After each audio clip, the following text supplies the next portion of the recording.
Hello everyone, कैसे हैं आप सभी। आशा करती हूँ अच्छे होंगे और खूब मन लगा पढ़ाई कर रहे होंगे। तो फिलहाल अभी आपका टारगेट आगे के लिए क्या होना चाहिए। अभी आपका अगस्त चल रहा है और ये अगस्त का महीना खत्म होने वाला है। जैसे कि आज 27-28 तारीख हो जाएगी, उसके बाद 2-4 दिन के बाद आपका अगला महीना सितंबर आ जाएगा।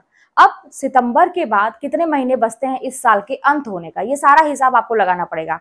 तो सितंबर के बाद अक्टूबर, नवंबर, दिसंबर तक, ठीक है, आपके पास 4 महीने का समय और आपको मिलता है। क्या टारगेट होना चाहिए। मैं आपकी जगह रहती तो क्या करती। एक स्टूडेंट जब तैयारी करता है तो उसका एक ऐसा टारगेट हो कि छोटा छोटा भी टारगेट होना चाहिए, एक लंबा लंबा भी टारगेट होना चाहिए।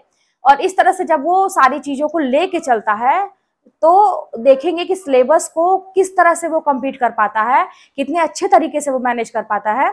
ये सारी चीजें उसको एग्जाम हॉल में जब वो बैठेगा तब उसे पता चलती है कि मैंने बहुत अच्छे से चीजों को मैनेज की, कि मैं सारे क्वेश्चन पेपर हल कर पा रहा हूँ अच्छे से। रिजल्ट भी अच्छा आता है। और रिजल्ट अच्छे आने की बात नहीं है, बस आपको पास नहीं होना है। आपका टारगेट ये भी होना चाहिए कि आपको टॉप पे रहना है, क्योंकि जब आप टॉप का सोचते हैं तो उससे हमेशा थोड़ा सा लेवल नीचे ही होता है ना। या तो आप टॉप का ही पाएंगे, जो सोचिए वो होगा, या तो थोड़ा सा ही नीचे होगा तब भी चलेगा। लेकिन अगर आप एकदम बॉर्डर सोचेंगे कि मैं बॉर्डर पर रहूं, मेरा किसी तरह से निकल जाए, अगर ऐसा सोचेंगे तो हमेशा वो इंसान 2 ही 4 नंबर से रुकता है। मेरे साथ तो ऐसा ही हुआ था।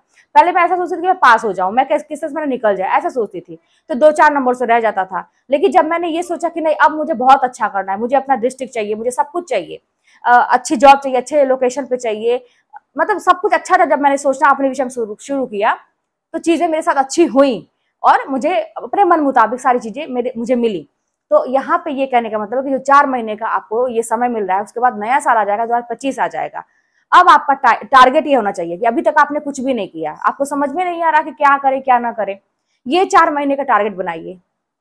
ठीक है, जैसे मैं बताती हूँ, आप करके देखिए, आपको जरूर फायदा होगा। लेकिन हाँ, यही बात है कि बड़ा हार्डवर्क करना मैंने किया था और मैं आप लोगों को भी यही सजेस्ट करूंगी कि हार्डवर्क करना पड़ेगा। 4 महीने का टारगेट बनाइए कि दिसंबर अंत तक मेरा इतना पोर्शन, और इतना पोर्शन क्या, सिलेबस को आप कम से कम 4 बार दोहरा डालिए। अब आपको लग रहा होगा बहुत कठिन, कि यानी कि 1 महीने में पूरे सिलेबस को एक बार, आपको असंभव लग रहा है। अरे भाई, 1 महीने में मैं तो, अगर मेरा जब तैयार हो जाता है ना कुछ चीजें, तो 1 महीने में आप कई बार रिवीजन कर सकते हैं। बस यही बात है कि आपको 24 घंटा जो है ना पढ़ाई को देना पड़ेगा, उसमें से बस थोड़ा थोड़ा समय बाकी चीजों को देना पड़ेगा। मतलब 24 घंटे दिमाग में पढ़ाई करके तो देखिए। असंभव तो कुछ भी नहीं, आप भी जानते हैं।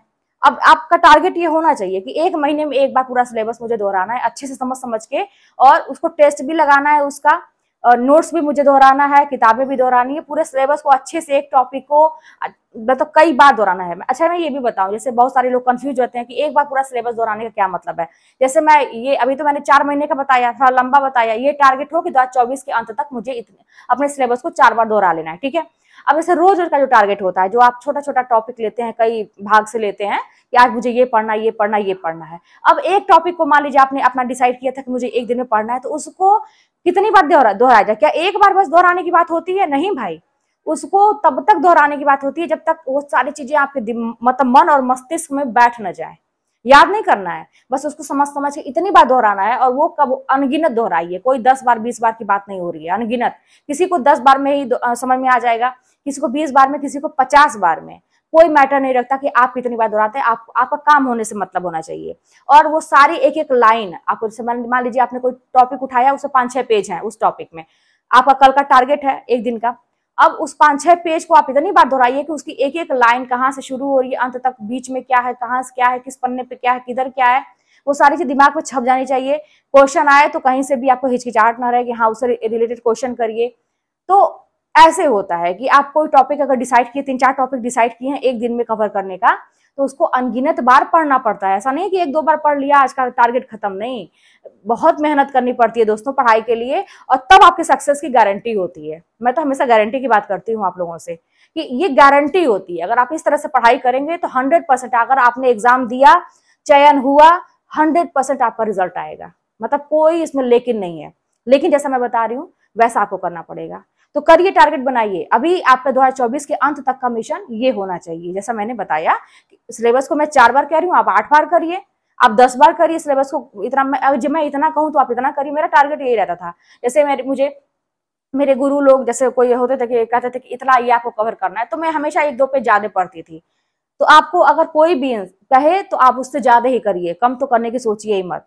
अपना का खुद का दिया हुआ टारगेट, जैसे आपने अगर कल के लिए कोई टारगेट दिया है कि मुझे 4 टॉपिक दोहराने हैं, तो आप जरूर उसी टॉपिक से 2-4 पन्ना ज्यादा पढ़िए, अपने खुद के दिए हुए टारगेट से ज्यादा पढ़िए। हमेशा हमेशा ज्यादा काम करने की सोचिए। वर्क प्लेस पे भी ये लागू होता है, अपने तैयारी के टाइम भी लागू होता है, घर परिवार में भी आप देखते हो घर का काम तो खूब ज्यादा करते होंगे। एक चीज करना है तो आपको बहुत चीज मन करता हुआ करने का, है ना, उसमें नहीं कोई कहेगा।